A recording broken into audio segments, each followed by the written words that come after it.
Okay, folks, this is huge. This is absolutely monumental. That would be minimal hobnobbing, mainly because can't really hobnob with yourself, although I'm going to try. So I'm going to give a little pause. The intro is going to come in, and then we're going to get down to business. Good morning, good afternoon, good evening. Whenever and wherever you are listening, welcome to episode 139 of the Dad Bod Golf Pod, proudly a member of the Believe Podcast Network. I'm your host, Nate Pash. Joining me tonight, absolutely nobody. Okay? Absolutely nobody joining me tonight. Kyle rushes at a daddy-daughter dance. Ben Taylor sits on the board of a nonprofit that helps recovering shopaholics. He is at a board meeting tonight. So it is just Nate hobnobbing away with himself. It's going to be a short episode. Just please bear with me. Try to hold on with me, folks, okay? Because if the idea of just Nate doing an episode by himself scares the everlasting shit out of you, don't worry. It does me too. We're in this together. Let's get it going. Let's light it up. We're going to talk about what's on everybody's lips from Tour Pros down to the 25 handicap, and that is the Saudi Golf League. Before we get into that, I would be remiss if I did not tell you that this episode, as per usual, is brought to you by Betonline.ag, okay? Super Bowl just happened. That doesn't mean that there's not more gambling to be done. We've got NBA basketball. College basketball is heating up. The tournaments are coming. Baseball, hopefully, coming soon. Go to betonline.ag. Punch in the code BELIEVE50, BLEAV 50. They're going to stack 50% on top of whatever you put in, okay? You put in 100, you're going to get 150. You put in 200, you're going to get 300. Math, baby. Lock and load, betonline.ag, where the game starts. Okay, so the Saudi League is absolutely heating up. We've talked about it a couple of different times in this episode. It's kind of was this mysterious, we didn't really know, and then all of a sudden it got a face. The shark got attached to it. And now it's on everybody's lips, including Charlie Hoffman, who made some egregious comments about it. As suddenly it's like a punchline now almost. But the Saudi League storylines are popping up everywhere. One of the big storylines that broke this week is that they have 20 players signed up and ready to go. That was their goal, was to have 20 players before they really go full-blown announcement. And the plan is to announce the week of the players, which, if you ask me, is an absolutely level 9,000 pettiness, and I'm here for it. Let's get it going. The Saudi League clearly has no issue being controversial, has no issue trying to steal the spotlight, which is honestly the entire goal of the Saudi League, is to steal the spotlight. So we've got a couple main players here. We've already talked about Greg Norman, and he'll have a huge role as the face of it, but he won't play. Bryson and Phil are the two people that I want to hone in on and I want to focus on tonight. And they're polar opposite. They have polar opposite roles, I guess, in this. We've discussed Bryson a little bit. He's been offered the $130 million to basically be the poster boy, to be, I keep referring to the shark as the face, but Bryson would be the face of this Saudi League. And then we've got Phil. And Phil's on the whole opposite end of the spectrum because, let me go back to Bryson for a second. Bryson has a lot to lose.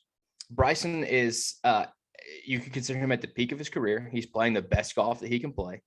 He has tons of golf in front of him to play, unless these injuries keep popping up because he swings too hard and works out too hard, which is entirely possible. But I digress.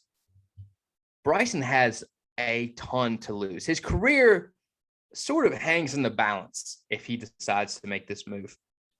On the complete opposite end of the spectrum, Phil can do this for kicks and giggles.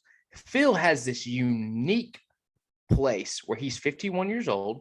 He's eligible for the Champions Tour, which he doesn't seem to care about that much. It seems to dabble in it if he feels like it. He still plays in tour events. He still plays in majors. He did prove us wrong. I was about to say he probably won't contend in majors, but good gracious, he just won the PGA Championship, less than a year ago, at 50 years old. But he's got this unique opportunity where he doesn't care.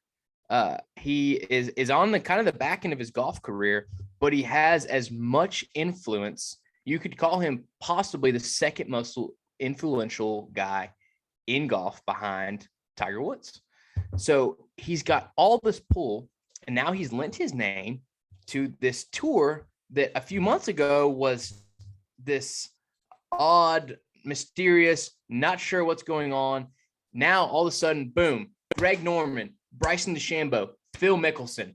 Those are three powerful, three heavy-hitting names. This is no longer a joke. This is not trying to poach some 125 to 150 conditional status guys and go make a new tour. This is the real deal now. Phil made some extremely strong comments. He's obviously not afraid to say anything. He's made some disparaging remarks, you could say, towards the Saudis. And there were some cultural remarks, comments about how they execute people for being gay. They're talking about how scary they are. He used some very strong language, which we will not use on the show. So, and he's clearly not afraid to talk very candidly about these people that he's considering getting in bed with. And then he makes it very obvious that as opposed to Bryson, as opposed to Jason Kokrak, who came out and said, hey, I just want to get some money so I can retire when I'm 44. He wants to use it as leverage because he's in a pissing match with the PGA Tour, which this is not a Twitter fight anymore, right? This is hundreds of millions of dollars. These are, as Phil said, some pretty scary, powerful characters that we're dealing with over here in Saudi Arabia. So he's trying to use it as leverage against the PGA Tour. And as far as how successful that will be, it's like I said, it's a weird place. He doesn't have the impact as a player that he used to, but he clearly still has huge impact. He won the PIP. He still has huge impact as a voice. So we just have this very unique situation here with the Saudi Tour. Bryson has kind of been a lot of strange things since that announcement came out with the 130 million. Some people are saying, hey, he's taking it. He gets to play in the three majors. He's had some injuries. Of course, there's been tons of speculation with the injuries. He pulls out right around the time of the tournament. A lot of coincidences happening. And then we've got folks on the other side. John Rahm comes out and says, hey, I am PGA Tour for life. I'm getting it tattooed on my chest on the same day that he wins the DP World Tour Player of the Year. Okay. Comes out, wins the Seve Ballesteros Award for DP World Tour Player of the Year and says, by golly, I am a PGA Tour fanatic. Sign me up, put the tattoo on my chest, lock me in. So, take that as you may. Like I said, we mentioned Charlie Hoffman. So all this is about to come to a head. And it's going to come to a head on the weekend of the Players, I believe. And we're going to have some guys that I would imagine are going to be announced as being part of this league, as being signed up, that are in the Players. And this is the PGA Tour's backyard. So sparks are going to fly. I'm assuming ticket prices to the Players just shot up. I'm going to go look at StubHub after I finish recording this episode. But this is going to get wild because now I've got three unanswerable questions concerning basically this whole, the groundwork that I've just laid. Is number one is who? And it's going to be answerable here in a couple of weeks. Who is jumping ship? Kokrak sounds like he is not committed, but he's committed. Are we going to get what kind of player is it going to be? Are the top 10 guys going to have enough enticement to stay on the PGA Tour besides Bryson? We've already discussed Bryson. This is kind of perfect for him. He's an outcast. He would have basically a ton of control on the Saudi Arabia Tour. That's another thing about the Saudi Tour that Phil has been working on. He's giving players complete control. Shout out Charlie Hoffman. Sounds like a good place for him. But the three unanswerable questions is who's going to be on this tour? And they've got 20 right now. And that doesn't mean they're stopping at 20, right? You're going to have to pull some other guys. You can't just have 20 players. And then how long can this keep up? We've talked about TV, the issue with TV and not it just, when the Olympics are across the country, that's a week or two where maybe you stay up to watch something that you're really excited about, but most likely you're going to watch a replay. It's going to be tough to get prime time unless you bring the Saudi tour to America, which I am 100%. I think if you're a Saudi operations guy, that's what you do. You come to America, you find some badass courses, and you pay them a ton of money because the pockets are incredibly deep. You've got to bring this tour to America for it to work. But anyway, how long does this work? And that's where it's an issue for Bryson and not for Phil. If this works for a year or two and it folds and they won't let Phil come back, whatever. He'll play in the Masters. He'll play in the 3 majors. He doesn't seem to care anything about the Champions Tour. He'll go off into the sunset. Bryson, on the other hand, would be in a horrible position. Does a DP World Tour pick him back up? Can he make up with the PGA Tour if it doesn't work out? Or does the Saudi Tour turn into a feasible long-term option for these guys? That's unanswerable, and it will be unanswerable for a while, I would imagine. The third question, and this is the most interesting question to me, is what kind of impact does this Saudi Tour have on the PGA Tour? Phil has already made it abundantly clear, crystal clear. The only reason he's involved with the Saudi Tour is to A, stick it to the PGA Tour, and to B, to make changes, to use it as leverage. So, he's not doing a sneak attack here, right? It's all up in front of him. The PGA Tour is going to have plenty of time to make its own offense. But how much impact does this have on the PGA Tour? We're going to find out soon when we find out what players it is, right?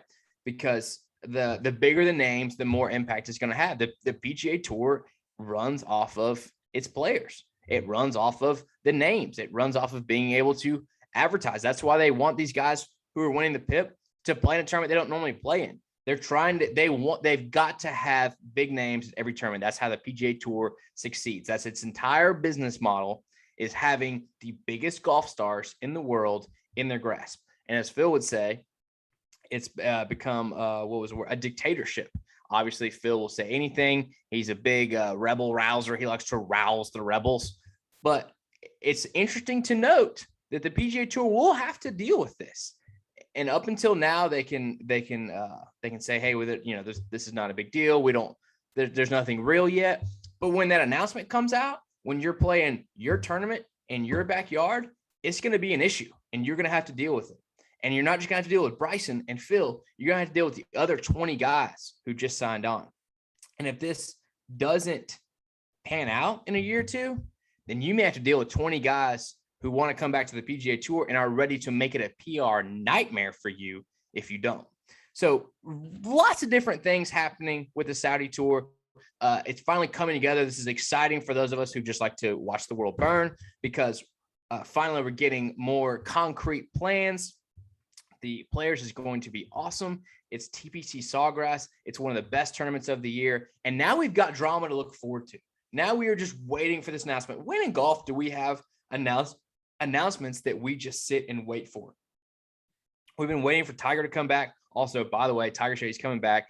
You're damn sure right he is. He's probably going to win 3 to 4 more tournaments, 4 to 5 more majors easily. Anyway, another episode, another discussion for another time. Things are about to get wild. The tour's going to have to address it. Phil is pulling all of his weight, and he is making the biggest power move of all time, and I love it because he knows exactly what he's capable of. He knows exactly what he holds in his hand. Bryson's got to be scared to death, okay? Bryson is scared to death, number one, because he's just kind of a scaredy cat, and the Saudis are nobody to joke with. But he has maybe the most to lose out of anybody who's been attached to the tour, right? I mean, the DJs, Koepkas, Cantleys, Morikawas, I just don't see it. I would be shocked. JT, be absolutely shocked if those guys come. But you have to remember, Kokrak said it best. There's some money. There's some serious dinero for your sombrero in Saudi Arabia. So I would like to thank our sponsors, Betonline.ag, Swannies. Check them out. New line is dropping soon. Primo Golf Apparel, some of the best golf pants in golf. Obviously, as all the best people do, I made my notes for the show on the back of my mortgage statement. I'm not going to give them a shout out because they don't sponsor the show, but if they would like to, they can reach out. My mortgage guy, what's up? David Kirkland, you know who you are. Let's do this. Anyway, thank you so much for joining me for episode 139, the first solo episode. It took us 139 for somebody to get on here, and I really thought I was going to be funnier. I don't think I was that funny, but I tried to bring some insight into the Saudi tour because there's so many different storylines happening all at once, and I was trying to bring it all together for you. I hope you enjoyed it. I had an absolute blast. There's something to be said about not being able to fight Ben on the show. There's also something to be said about not being interrupted. But anyway, I hope he doesn't listen to this. Check us out on Facebook, on Twitter, on YouTube. For those of you who started this YouTube video, had major disappointment when it was just me and made it all the way to the end, thank you. For the 3% of you who listen just because I'm on the show, thank you. Signing off, episode 139, the Dad Bod Golf Pod. Always stroking.